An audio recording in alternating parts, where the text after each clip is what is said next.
ایمان رکھتے ہیں لیکن یہ چیز ہماری زندگیوں میں نظر نہیں آتی اور ہم اسلام کے اندر مکمل طور پہ داخل نہیں ہوتے. اللہ رب العزت فرماتا ہے کہ حکم اس سے خلاف اسلام کے اندر مکمل طور پہ داخل ہو جائے. یعنی ہماری زندگیوں میں اسلام نظر آنا چاہیے. ہم جو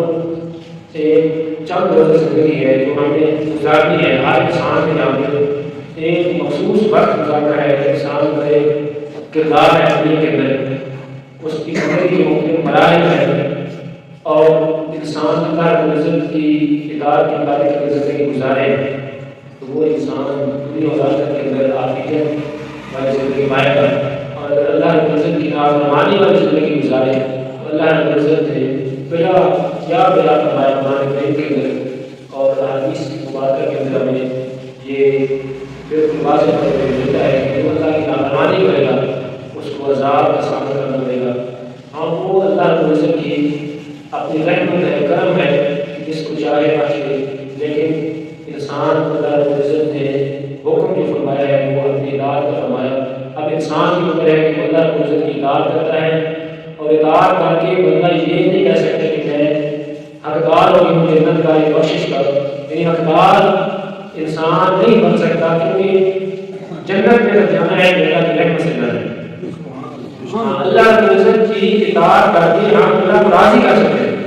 جب اللہ راضی ہو جائے گا تو پھر رحمت سے فرمائے گا اور ہمیں جب بخش دے گا تو پھر سارے معاملات سے گئے. اس لیے ضروری ہے کہ ہم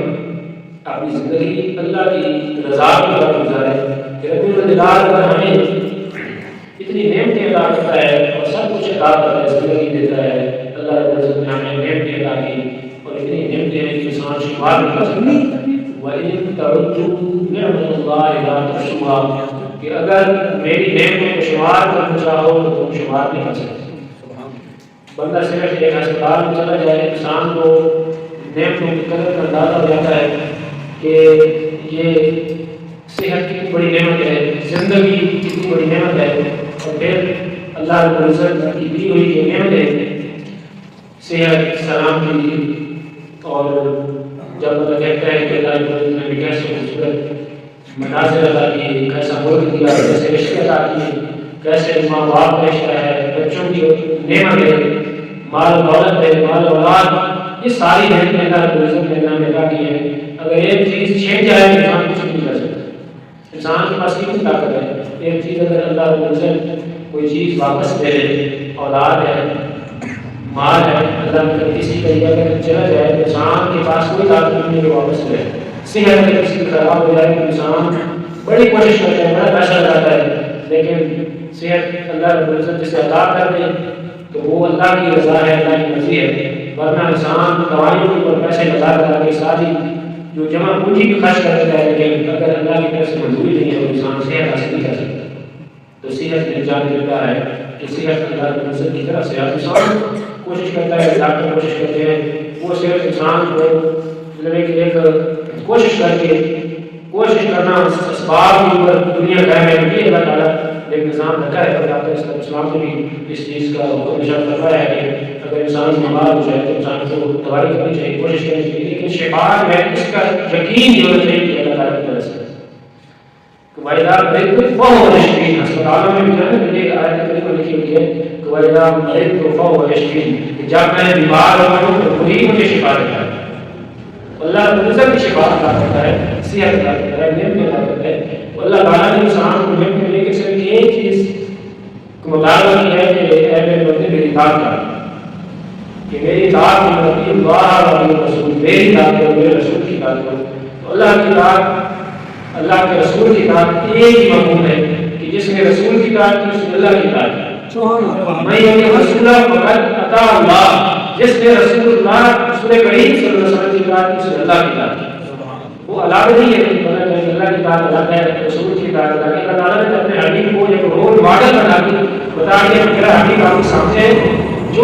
یہ کرتا جائے اسی طرح کرتے جاؤ، یہی میری اطاعت. جیسے میرے محبوب نے بتایا ہے، جو انہوں نے فرمایا ہے، جو ان کی زبان مبارک سے ملتا ہے وہ کرتے جاؤ، یہی میری اطاعت ہے اور یہی تمہاری کامیابی ہے. محبوب کی شان بتائی، فرمایا کہ وبا شمس کو علی الہوا ان وحید آباد میں ہوتا کہ میرا محبوب اپنی مرضی سے بولتا ہی نہیں. وبا شمس کو علی الہوا نہیں بولتا، اللہ وحی ہوگا، ہاں اگر میرا معبود ہوتا ہے تو وہ اللہ کی وحی ہوتا ہے، اللہ کا کلام ہوتا ہے، میرے معبود کی زبان مبارک سے کوئی لفظ اللہ کی رضا کے بغیر نکلتا ہی نہیں ہے، لہٰذا میرا معبود جو کرتا ہے جو کہتا ہے وہ مان کے جو یہی اللہ کی بات ہے۔ ہمیں یہ زندگی ایک دی اور ہمیں روز وعدہ عطا کیا، ہمیں آقا علیہ السلام کو اس کا حسنہ دیا، رسول کریم کی زندگی ہمارے سامنے رکھ کے قرآن میں فرماتے ہیں اللہ تعالیٰ نے رسول اللہ صلی اللہ علیہ وسلم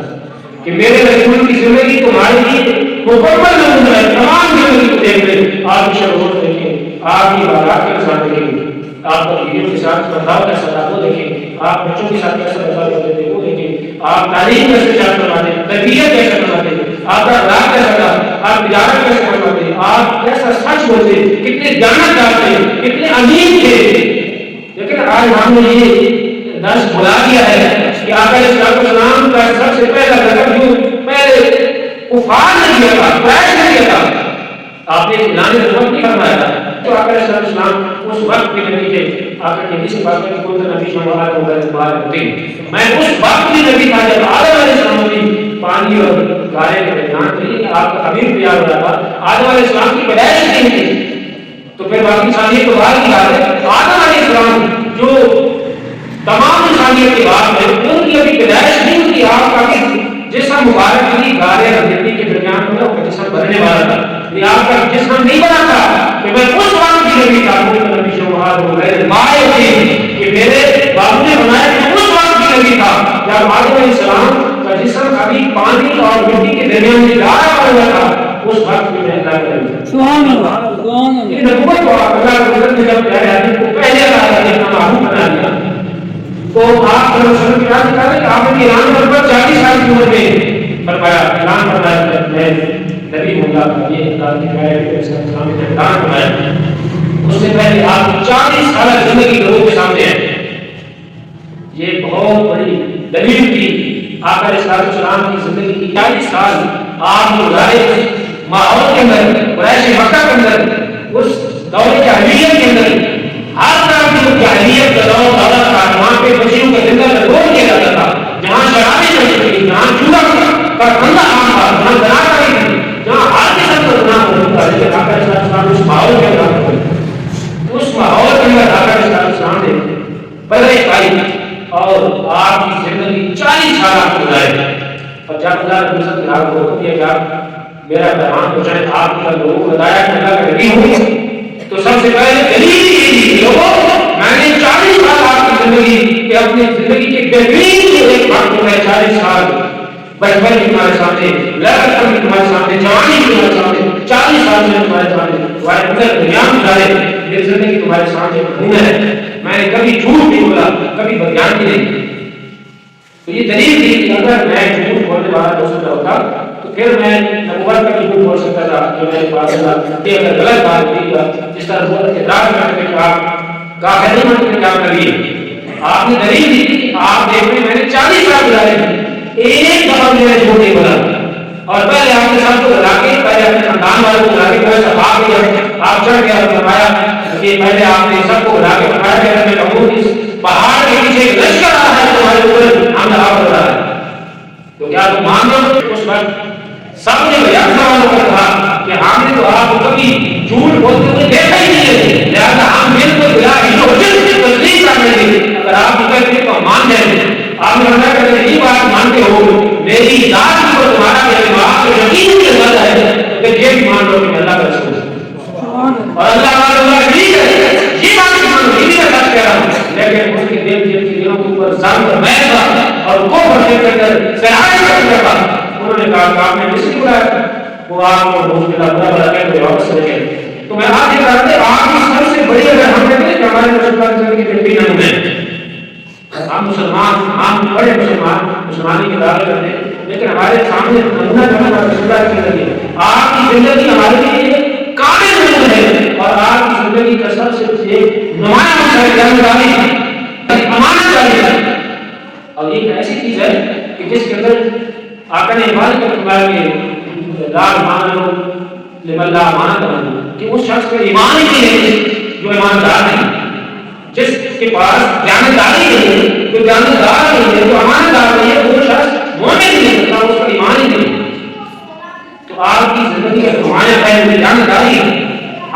زندگی میں دیکھ رہے ہیں ہمارے یہاں کتنی خرابی ہے، اپنی گریبانوں میں بھی جانتی ہے، اور وہ پورے پاکستان کے حالات کو دیکھ رہے ہیں کہ یہی ہو رہا ہے کہ جانکاری نہیں ہو رہی،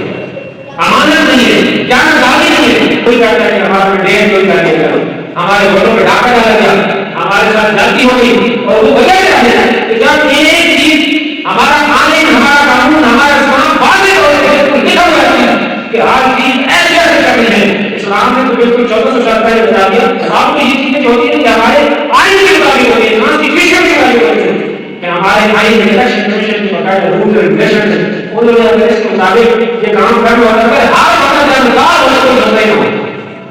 معاملہ کہاں کرتا ہے کہ جب بندے بدجانتی کرتے ہیں،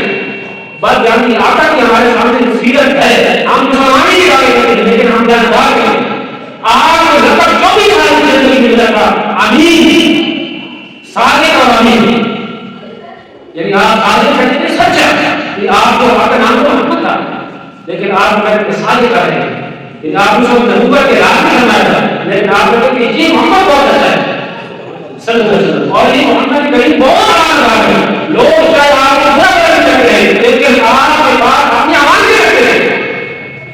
آپ دیکھیں اندازہ کریں کہ ایک بندے کو نہ کہے کہ اس کے ساتھ اختلاف ہو، دشمنی کرے، گالی دے، جادوگر بھاگا، شاعر اور مجنون کرے، لیکن عوام کو اس کے پاس جا کر انہیں کوئی اور نظر نہیں آتا کہ اس معاشرے کے اندر جہاں کے ہاتھ میں کیا تھی، بدیانی تھی، ہاتھ طرف وہ جو حکم الہات کے روز ہوتا تھا، کہیں نظر نہیں آتا کہ اس معاشرے کے اندر کوئی ایک جاندار ہے تو امان کے جانے ہمارے پیٹ میں مار جاتا ہے۔ تو اتنا عظیم کردار دیا، اور ہم کہتے ہیں کہ ہم غلامی رسول میں موت بھی قبول ہے لیکن جاندار نہیں ہو سکتا، ہمیں جانداری نہیں آتی، ہم بحثیت کون دے چکے ہیں، اخلاقی بیماری ہمارے زندگی کے اندر سے آج سکتی ہے، ہم اتنے زیادہ گر چکے ہیں کہ ہم اسلام کو بھی دعوت لگا دیتے ہیں، قرآن کو بھی دعوت لگا دیتے ہیں، اپنے ایمان کو بھی دعوت لگا دیتے ہیں، اسلام کو بھی دعوت لگا دیتے ہیں، ہمیں بس ایک چیز چاہیے ہوتی ہے، ہمیں بس کسی چیز میں ہم چیز دے دیں، ہمارا ایمان جائے، ہم جائے، اسلام جائے، قرآن جائے، لیکن ہمیں پر دان نہیں کرنی، بدیان نہیں کرنی، کیسے بھی چاہے گلے دے دیں، کیسے بھی ہم نے چیز دے دیں ہمارے لیکن اوپر چلے گئے باٹم تک ہمارے جو سپورٹر ہیں وہ بھی باقی کو سپورٹ کرنے کے بعد کو غلط قسم کی پریکٹیکلی پارٹی بات نہیں کرتے، حقیقت کی بات کر رہا ہوں کہ ہم جانکاری رکھتے ہیں کہ ہمارے اندر جانکاری ہوگی تو یہ سلسلے، یہ قتل غارت، یہ نظام جو آپس میں لڑائیاں جھگڑے اور مڈیل چوری کی باتیں اور پھر یہ ایک دوسرے کو الزام تراشی اور چور اور ڈاکو وغیرہ، یہ چیزیں ہم میں نہ ہوتی، یہ دوسرے کو آواز نہ کہہ رہے تھے۔ اگر ہم اچھے انسان ہیں، ہمارے اندر اخلاقی جرأت ہوتی ہو، ہم اگر جیت رہے ہوتے تو اس کو تمہارا جیت تو جیت ہوتی، لیکن جو بندہ آ رہا ہے اگر اخلاقی جرأت ہو تو اس کو پھر چاہیے تو اپنی آج شخص کو تسلیم کر، یہ اخلاقی جرأت ہے جس کو مطلب ایک قانون ہے اور قانون ہے اس کے مطابق اگر ایک نظام کر رہا ہے تو جس کو جتنے ووٹ ملتے ہیں، یہ جمہوریت ہوتی ہے کہ عوام کی حکومت عوام نے کری، government of the people, democracy کیا ہے؟ کسی ایک بھارت کی ایک فرد واحد کی ایک حکومت نہیں ہے کہ ایک ہی شخص دسوں میں حکومت کرتا ہے، یہ نہیں، بلکہ حکومت جو ہے نا ڈیموکریسی اور جمہوریت اسلام کی شرائع جمہوری نظام کی سپورٹ کرتا ہے، لیکن اس طرح کا جمہوری نظام نہیں اسلام سپورٹ کرتا کہ وہ جس طرح علامہ نے مانا کہ جمہوری تماشا ہو، جگہ کی سیاست نہیں جاتی ہے، چنگیزی نظام بادشاہی ہو، جمہوری تماشا ہو، نظام بادشاہی ہو، جمہوری تماشا ہو، جدا ہوتی ہی سیاست سے بتائی جاتی ہے چنگیزی۔ اگر اس نظام کے اندر جس کی ہم بات کر رہے ہیں آئین قانون، اگر اس کے ساتھ ہمارا اسلام نہیں ہے، ہمارا دین نہیں ہے، ہمارا قرآن نہیں ہے، ہمارے سامنے منشور جس عظیم مقصد کار کے لیے اسلام کے نام پر جس خطہ کو حاصل کیا گیا تھا، اسلام کے نام پہ حاصل کیا گیا تھا کہ پاکستان کا مطلب تھا لا الہ الا اللہ کہنے کا، لوگوں کی قربانیاں دی، اپنی جانوں کی، مالوں کی، گھروں کی، اولاد سب کچھ چھوڑ کے آ کر لوگوں سے پوچھے جو آج کئی 80-90 سال کی عمر ہے، ان کو سے جا کے پوچھے کہ جو وہاں سے انٹر کر گیا ہے آپ کیسے یہاں پہ پہنچے، کسی کا بھائی بچھ گیا اس کا جنازہ نہ پڑھ سکے، کسی کا باپ بدل ہو گیا، اس کی میت نہ مار سکے، کسی کی عزت ہو گئی، پوری گھر بار چھوڑ کے وہاں کو سب کو چھوڑ کے آ گیا، قربانی انہوں کی ہے، اور ان کے سامنے ایک مقصد تھا، ان کے سامنے ایک مقصد تھا کہ یہاں پہ بدیانتی ہوگی، لوگ ایک دوسرے کے مخالف ہو جائیں گے اور ایک دوسرے کو بدیان لوگ حاوی ہو جائیں گے اور آج کے سامنے کو شریک ہو کر اس معاشرے میں رہنا مشکل ہو جائے گا۔ آپ دیکھیں کہ شرافت کی بات کر رہے اس کو لوگ اٹھا دیتے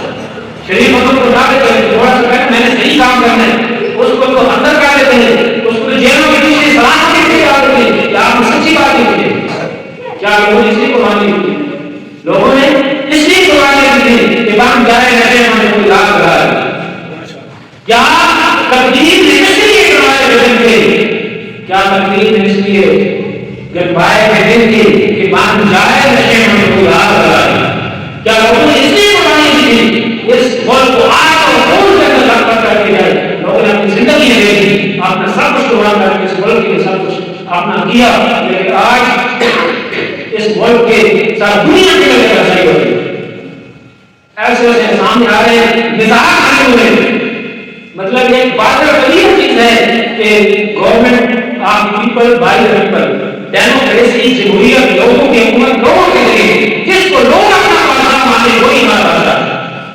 جی ہے جمہوریت۔ اسلام نے بھی شرعی نظام جمہوری نظام کی حمایت کی ہے کہ جس میں سرکردہ لوگ ہیں کہ یہ اچھے انسان ہے، قابل ہے، رائے ہیں، لیکن یہ رائے نہیں کہ جس میں بندوں کو گنا کرتے ہیں، مولا نہیں کرتے کہ صرف بنا چاہے کوئی انپڑھ ہے چاہے کوئی پی ایچ ڈی ہے، سب کا ایک جیسے ووٹ دیا گیا، ایک بڑا پی ایچ ڈی ہو اور ایک بڑا انپڑھ ہو اور پھر ان سب کی جو ووٹ دونوں بتا رہے ہیں اور پھر ٹھپے لگائے گئے ہیں، وہ ٹھپے لگا کے ووٹ مل گئے لیکن اپنی مرضی سے جس کی زمانہ ہے پائے۔ تو یہ بدیانتی کی سب سے بری مثال ہے ہمارے ملک کے اندر کہ ہم کہتے ہیں کہ یہ پاکستان اسلام کا حصہ ہے، اسلامی جمہوریہ پاکستان ہے، لیکن بدیانتی سے اور کیا ہوا یہ آقا نے باتیں بتا دی کہ لا ایمان لہ من لا امانت لہ، جس کی امانت نہیں امانت دار کا ایمان نہیں وہ بے ایمان ہے، جو ایمان ہے وہ کیا ایمان ہے، جو ہے ایمان وہ ایمان کو اپنا کیا سکتا ہے، حکمران کو رکھنا چاہیے جو جانبدار ہے، جس کے اندر امانت ہو، جو ہماری مطلب آئین کی بات کریں اسلام کی بات کریں، ہمارا آئین اسلام سے متصادم نہیں ہو سکتا، ہمارا آئین اسلام کے مطابق ہے ہونا چاہیے۔ آئین میں جو ہمارا دیوار کا ہے آئین کا قرار مقاصد کی بات کی ہے کہ اس ملک کے اندر اسلام کا کوئی قانون نہیں بنے، وہ الگ بات ہے کہ کوئی بنا دے، ورنہ اسلام کے قانون سب سے پہلے داغ مقاصد کی بات ہوتی جسے آئین کا کانسٹیٹیوشن کا پریامبل کا دیوار ہے کہ لوگ شامل آئین کے ساتھ شامل ہو، اس میں لکھی ہوئی بات کہ اس ملک کے اندر کوئی قانون اسلام کے خلاف نہیں ہوگا، کیونکہ اسلام کے نام پہ بنا کوئی قانون اسلام کے خلاف نہیں ہوگا، تو کوئی اسلام کے خلاف نہیں ہو سکتا۔ تو یہ پیچھے بڑی باتیں ایک ڈیبیٹ ہو رہی ہے کہ ہمارے صادق اور امین ہونا چاہیے، کتنی اچھی بات ہے کہ ہمارا نام صادق اور امین ہونا چاہیے، لیکن صادق اور امین ایک عظیم مقام ہے آپ علیہ السلام کے لیے لقب ہے کہ آپ وسلم کو اس لقب صادق آپ سچے تھے اور امین کا امان کراتے، لیکن کیا ایسے صادق اور امین ہوتے ہیں کہ یہ سیٹ کے لیے نکل گئے کہ دیانتداری کیا ہے، کہاں لگی جائے، اسلام کہاں جائے، لیکن آپ نے سیدھا سکتے چاہے ٹھپے لگا کے کریں وہ بدیانتی نہیں ہے، چاہے کسی کا مینڈیٹ کر کے وہ بدیانتی نہیں ہے، سب سے بڑی مثال ہے، چاہے کسی کے خلاف ڈنڈے سے رام بہت باندھنے سے کرے، کیا یہ بدیانتی نہیں ہے؟ یہ سب سے بڑی بدیانتی ہے اور وہ صادق اور امین شخص ہو ہی نہیں سکتا اس طرح کی بدیانتی ہے اور ہمارے اوپر خوب سلط ہو جاتے ہیں۔ تو ہمارے اللہ بناتا ہے کہ قلوب السلم کافہ، اسلام کے اندر مکمل داخل ہو جاؤ، جب انسان اسلام کے اندر داخل نہیں ہو سکتا، اسلام کی بات نہیں کر سکتا، اسلام کو نافذ نہیں کر سکتا، تو وہ پھر کیسے ملک میں اسلام کی بات کرے؟ اسلام کے اوپر عمل کرنا ہمارے لیے ضروری ہے کہ ہم اگر چاہتے ہیں کہ دنیا کے اندر کافیہ پر زندگی گزاریں، ہم آخرت کے اندر کافیہ پر زندگی گزاریں، تو اللہ تعالیٰ کے لائے دین لائے شریعت کو اپنی جان کے اوپر، اپنے نفس کے اوپر، اپنے جسم کے اوپر، اپنے روح کے اندر ہمیں شامل کرنا چاہیے، تب جا کے ہم طے کریں گے کہ ہم اللہ کی اطاعت کرتے ہیں، ہاں اللہ کو راضی کرنا ہماری ذمہ داری ہے اور اللہ تعالیٰ کرم کر دے تو پھر وہ بخش دے گا۔ ہمارے لیے بہت بہترین موقع ہے ابھی شعبان المعظم کا مہینہ ہمارے اوپر سایہ بدر ہے، آقا علیہ الصلوۃ والسلام بہت اہتمام فرماتے تھے شعبان کا میرا مہینہ ہے، شعبان کا مہینہ میرا مہینہ ہے، رمضان کا مہینہ اللہ کا مہینہ ہے۔ تو آقا علیہ الصلوۃ والسلام بہت اہتمام فرماتے، روزے رکھتے، عبادت کے اندر ریاضت کے اندر زیادہ آپ زیادتی فرماتے تھے۔ حدیث پاک میں آتا ہے دونوں کے حوالے سے ایسے صحابی حضرت عمر رضی اللہ تعالیٰ نے پوچھا کہ یا رسول اللہ کوئی اچھا عمل بتائیے، آپ نے فرمایا کہ روزے رکھیں۔ انہیں صحابی نے دوبارہ عرض کی یا رسول اللہ یہ رکھنے لوگوں کی بات رمضان کے ہو سب کی بات ہے، جو آپ کے والد جو مسلمان ہے مسلمان کی بات وہ تو بات ہے رمضان شریف روزے یہ نبی لوگوں کے لیے ایک اچھے عمل کے جب صحابی نے پوچھا مفہوم حدیث ہے تو آپ نے فرمایا کہ روزہ رکھا کریں۔ صحابی کے بعد مجھے رسول کی اور کوئی شخص نے آپ نے فرمایا کہ روزہ رکھا کریں۔ پھر تیسری مرتبہ کی جو عرض کی کہ رسول مجھے اور کوئی عمل بتائیے، آپ نے فرمایا کہ بہترین عمل روزہ رکھا کریں۔ یعنی کتنا زیادہ آپ صلی اللہ علیہ وسلم حدیث پاک میں آتا ہے کہ آپ شعبان کا اکثر حصہ یہ پورا مہینہ روزہ رکھتے ہیں نفسی روزے، اور آپ رمضان مبارک کس کرتے تھے تیاری کرتے تھے۔ حضرت انس بن مالک رضی اللہ تعالیٰ عنہ بیان فرماتے ہیں کہ آقا علیہ السلام اور صحابہ کرام کو یہ معقول تھا، مفہوم حدیث ہے انس رضی اللہ تعالیٰ عنہ راوی ہیں، آپ فرماتے ہیں کہ صحابہ کرام کو یہ معمول مبارک تھا کہ جب شعبان کا مہینہ آتا تھا تو اپنے سارے کام نمٹانے کی کوشش کرتے کہ آگے رمضان آ رہا ہے، تیاری کرتے، اپنے آپ کو حاضر کرتے، جتنے تاجر ہوتے تھے اپنے قرضے دینے والے قرضے ادا کر دیتے تھے، قرض دینے والوں اپنے وصول کر دیتے تھے، اور جو زکات لوگ جمع کر دیتے تھے رمضان شریف آ رہا ہے پہلے زکات ادا کر دیتے تھے تاکہ غریب بھی روزے رکھ سکے، رمضان مبارک بچے کسی سے اہتمام کے ساتھ گزار سکے، زکات ادا کر دیتے تھے، بڑا اہتمام کرتے تھے، اپنے کام نمٹا دیتے اور جو کام ہوتے تھے نمٹا کے اپنے آپ کو ہمارے کر کے رمضان شریف کی طرف اللہ کی حضور عبادت کرتے، تلاوت کرتے، تلاوت کرتے مشغول ہو جاتے، عبادات کے اندر، نمازوں کے اندر، روزوں کے اندر اپنے آپ کو ہمارے کر کے باقی سارے کام جو پہلے نمٹا دیتے۔ تو رمضان شریف آ رہا ہے اس کے لیے ہمیں پہلے سے تیاری کرنی چاہیے، اپنے کاموں کو نمٹانا چاہیے، اور رمضان مبارک کے اندر اپنی زندگی کے اندر کوئی پتہ نہیں ہے جانے والا رمضان ہماری زندگی میں آئے گا یا نہیں آئے گا۔ پچھلے سال کے کتنے لوگ یہاں پہ تھے اور آج ہمارے زندگی ہیں، تو انسان کی زندگی میں کوئی بھروسہ نہیں ہے۔ انسان کو چاہیے کہ اپنی زندگی کا محاسبہ کرے اور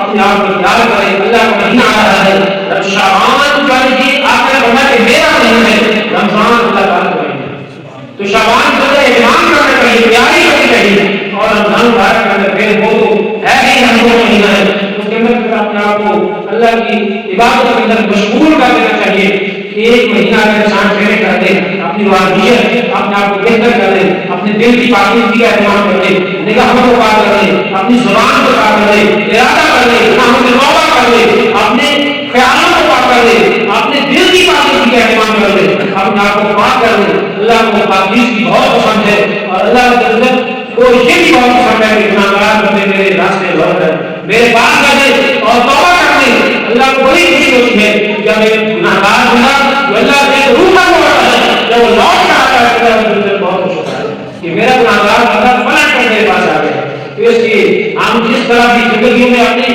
گناہوں کے اندر پھنسے رہے، لیکن انسان کو چاہیے کہ توبہ سے بات کرے۔ زندگی کا کوئی بھروسہ نہیں ہے، انسان کو اپنے گریبان میں اپنا بھروسہ کرنا چاہیے، کسی کے لیے نہیں، اپنے گریبان میں۔ ہم دوسروں کے اوپر کرتے رہتے ہیں لیکن اپنی اصلاح نہیں کر پاتے۔ ہمیں اپنے اوپر دیکھ لینا چاہیے کہ ہمارے اندر کتنی خامیاں ہیں۔ ہمیں بہت اچھے طریقے سے پتا ہے کہ ہمارے اندر کون سی برائیاں ہیں، جو بھی برائیاں ہیں ان سے توبہ کرنی چاہیے، جو گناہ کی ہے ان کے اوپر توبہ کر کے اللہ سے معافی مانگنی چاہیے، اور اپنے آپ کو اللہ کی رضا کے لیے رمضان شریف کے اندر خصوصی طور پر عبادات کے لیے اپنا کو تیار کرنا چاہیے۔ تمام قسم کے کام جو ہے وہ مصروفیات سے انسان کو کوشش کرنی چاہیے کہ مصروفیات کو ڈالیں تاکہ رمضان شریف پر اہتمام کے ساتھ اللہ کے اندر ایک مہینہ ٹریننگ ڈالیں۔ جب ایک مہینہ اچھے طریقے سے گزار لیتا ہے تو اس کے روح کے اندر ایسی طاقت آ جاتی ہے، روحانیت آ جاتی ہے، طاقت آ جاتی ہے، اللہ کی رضا آ جاتی ہے، اللہ کا ایک جو قوت ہے وہ نصیب ہوتا ہے۔ اللہ